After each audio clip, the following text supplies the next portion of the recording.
Secondly, if you label China as a threat, you will be labeled on the reciprocal basis as a threat. If you want to impose sanctions against China, China will impose sanctions against Britain. The Times reports this morning that some ministers, including the Security Minister Tom Tugendhat, want to formally designate the whole of the Chinese government as a state threat. Other ministers favour only targeting certain departments. The paper also says that the Business Secretary Kemi Badenoch is warning that declaring China as a state threat risks retaliation from China. That could cause an economic hit. What do you think? Do we have to risk an economic hit to punish China's cyber attacks? In a moment, we'll speak to Lord Ricketts, Peter Ricketts, the UK government's first national security advisor. But first, for a perspective from China, let's hear from Victor Gao, Vice President of the Beijing-based Centre for China and Globalisation. Good morning to you, Victor. Thank you very much for having me. It's a great pleasure. Why has China attacked UK democracy? Why has China undertaken this attempt to hack into the electoral register and go after private details of British citizens? First of all, I would say such allegation is completely ungrounded. China has no interest at all to attack the democratic system in the United Kingdom. And the UK system is completely different from China. From the Chinese perspective, UK is not a threat, not an enemy, not an adversary, not a competitor. UK is just a very important country to be engaged with for mutual benefit.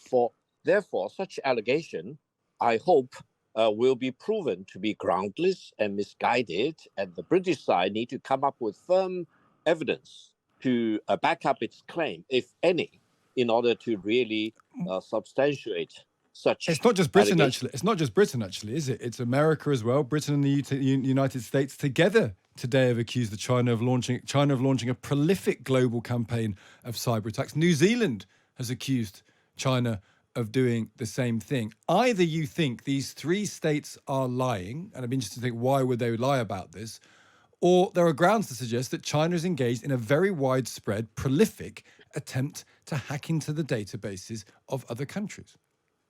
If you really believe in the allegations of hostility against China by the United States, then, as a member of the Congress of the United States suggested, they even see a threat in Chinese exporting garlic to the United States. And they want to label that as a threat to the U.S. national security. They've persisted in claims against Huawei, and Huawei has demonstrated again and again it's an outstanding, excellent tech company. It's not engaged in national security. And therefore, you really need to take the allegations from Washington with a kind of a piece of salt in your mouth rather than taking it at its face value. But it's not. But what about the UK? So Oliver Dowden, the Deputy Prime Minister, has said there is a problem with China. There's a strong case that China should be considered a threat to our nation. Not because they're concerned about imports and exports, because they think China is aggressively cyber attacking British institutions, including the electoral register. They didn't present that as a claim and a wonder. They said, no. We've established, our security services have established that China is attacking British institutions. First of all, if you accuse China of attacking the United Kingdom, then you need to ask, as a very pragmatic people, for the British people, what does China threaten the United Kingdom with? Does China threaten the constitutional monarchy in the United Kingdom, or the parliamentary democracy, or the votings, for example, at all levels, or the sovereignty and territorial integrity of Great Britain? No. If anyone can come up with any real backed up allegation about such threat from China, I'll be very happy to debate with him or her face to face. Nothing can be proven. And China believes Britain is so far away on the other side of the Eurasian continent, in an island, and we are so far away from each other, we need to get along with each other rather than threatening each other. But they feel the threats treat each other as an enemy of each other. What would happen if Britain does designate China as a threat? Nothing will be a free lunch. If you want to designate a major country as a threat, you will be dealt with as a threat yourself. This is reciprocity, and reciprocity is the fundamental principle in diplomacy of all kinds at all levels. I want to see Britain as a normal country, constructive country as far as China is concerned, and I do not want to see China being labeled as a threat to the United Kingdom. Talk us If through what anyone has any allegation, come up with the evidence. talk us through what reciprocity might look like, because it's distinctly possible that China is going to be called a threat. Certainly, there's many people in the cabinet who want to do so. Say that happens, what sort of reciprocal action will China take? Will it be in trade terms? What other means does China have to reciprocate that type of move by the British government? It is up to the Chinese government to make that decision. However, I can say if you label China as a threat, you will be labeled on the reciprocal basis as a threat. If you want to impose sanctions against China, China will impose sanctions against Britain. China will not take initiative to do stupid things like that.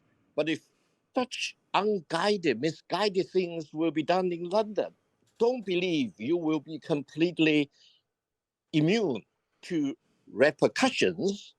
And if anyone knows diplomacy ABC, he or she should know that reciprocity will be occurring if a decision is made in London against a major country in the world. Well, you made that point very clearly indeed. Victor Gao, thank you for joining us today. Thank you very much for having me. That's Victor Gao, the Vice President of the Beijing-based Centre for China and Globalization, who we have on really because he gives what amounts to the Chinese perspective on what is going on in this situation. And let's speak to Lord Ricketts now. Peter Ricketts, the UK government's first national security advisor. Good morning. Lord Ricketts, can you hear me? Oh, we seem to have lost him. Hopefully he heard all of that. Yeah. It'll be interesting to hear what he has to say. So he was the UK government's first national security advisor. And what is happening here is that China is set to be declared a threat to national security.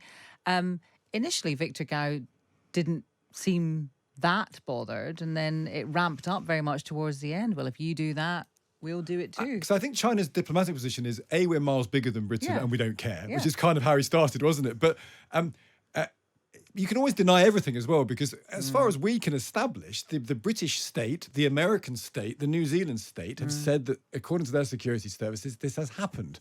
Now, there's room for China to say we don't believe it's happened, but there is a consequence to all of this, of course. OK, we can now speak to Lord Ricketts. Peter Ricketts, the UK government's first national security advisor. Good morning to you.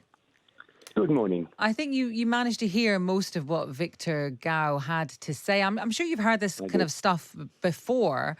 But do you think is he speaking is he mirroring what you think the Chinese government might be thinking? That if you're not, there's no such thing as a free lunch. If you designate us as a threat, we'll do the same to you. If you impose sanctions, we'll impose sanctions too. Do you think that's likely? I think he's a very close spokesman of what the Chinese government think. Yes, he's a smooth and articulate spokesman for them. And of course, it's easy to say, produce the evidence behind malicious cyber activity. Evidence is always difficult to produce, but the National Cybersecurity Centre took 2 years to attribute this hack on the Electoral Commission to China. I've got complete confidence that they have made a good judgment there. And clearly he didn't know what actually the Chinese government would do, but threatening reciprocity in general terms, attempts to sort of intimidate and deter us from taking the action, whatever the action that UK government judges is necessary. But this has always been a very a delicate equation, a kind of balancing act. On the one side, you have national security concerns, and on the other side, you have this trade relationship, £93 billion, I think it is, worth of trade between China and the UK. Do you think this can just continue to kind of run concurrently, these two strands, or do they clash at some point? I mean, they could clash at some point. I was struck yesterday listening to Oliver Dowden's statement that he was trying to walk a very difficult line between the gravity of what the UK government had found, this hostile, malicious activity, but also reassuring everyone that actually the hack didn't compromise their data in any significant way, wouldn't affect the electoral process, that the attack on parliamentarians had been intercepted, hadn't been effective. and then also the very minor action the government was proposing to take, sanctioning two individuals. So there seemed to be a disconnect between the seriousness of the issue and the action the government was taking. And I suppose, therefore, if pressure grows for more than that, then we will get to this issue of designating China a hostile state. I have to say I don't know what operational consequences that would have at all. I'm using one word rather than another. But that struck us as well yesterday because, it's the government are very much pushing it. Oliver Dowden has spoken about it in the House of Commons. On the face of it, this is information that, it's strange that they want this information, but this is information that is available to some people. And so you're right, there is a gap between what's happened in this particular instance and when it happened a while ago, and the kind of different ramping up, the different language that's being used. We're going to declare it a threat to national security. Why do you think there is this gap? Well, I think the government is in a very difficult place because it wants to signal the seriousness of what they've discovered.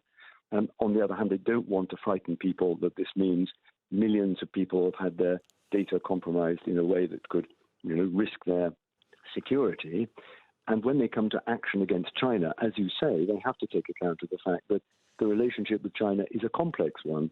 Yes, we have to treat them as a potential threat in security areas, but we do £100 billion worth of trade with them both ways each year. So trade sanctions would put us straight into kind of higher inflation. We'd have to pay more for goods that we sourced elsewhere. And there is a massive amount of Chinese investment in the UK, including new battery gigafactories and so on. So I'm not sure the government want to take economic measures against China, given the need for us to find new ways of growing and cutting inflation. And they can't just leave things as they are. So designating China a threat would be a gesture. I don't think it would have any particular operational consequences. One thing I think is important is that we work very closely, as we clearly are doing, with the Americans, with the Europeans who put out a statement in solidarity with us and others, and calling out what China is doing is probably the most effective response to it, actually. Right. I should have asked you this at the beginning. Do you think that China are a threat to our national security? Well, as I say, I think China is such a huge country, such a massive and complex relationship with us. Reducing it to a single word doesn't make a lot of sense. Yes, they are a threat in some security areas, trying to subvert our democratic process. Yes, they are an important trading partner. And yes, we have to talk to them about issues like climate change, because we can't cut climate change without China joining in that process. So they are several things at the same time, including potentially a threat in some areas. OK, that's interesting. Lord Ricketts, thank you. Peter Ricketts, the UK government's first national security advisor. That's why I do think posturing in this area is so difficult, isn't it? Because it's always yes, but, isn't it? And I am suspicious of this story a little bit because you do think they're picking a fight with China because they want to sound tough. But what actually does that mean in practice if they're our fifth largest trading partner? And there'll always be bits that we like and bits that we don't like. And how you actually balance that at all seems very difficult indeed.